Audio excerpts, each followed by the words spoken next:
Ну, это самый главный, также у нас концертный зал. Концертный зал. Концертный зал. Так, Московский большой. Большой зал. На выступлении Самары Каримовой. Вот, она присутствует, я высокая честь, знаете, не всем представляется такая возможность, чтобы, знаете, выступить на сцене Кремлевского концертного дворца. Поэтому я считаю, это одна из самых наших восходящих звезд нашей культуры, евразийской культуры. И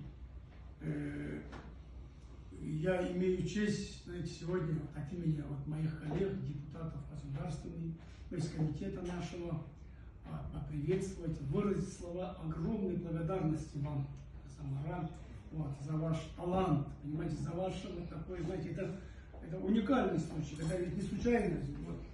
Кстати, после вас там выступал Димаш Кудайбергенов, тоже, вы знаете, все.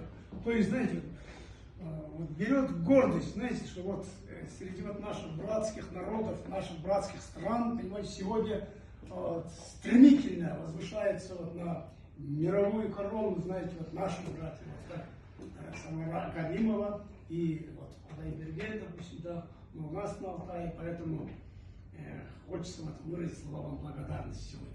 Здесь это первое, но и второе, тоже это ничего случайного не бывает.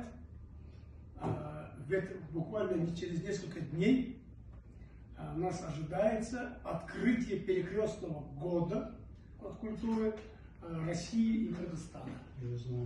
Да, это будет у нас когда 17, в декабре, то есть в феврале месяце будет, и в марте месяце уже Россия, то есть наша официальная делегация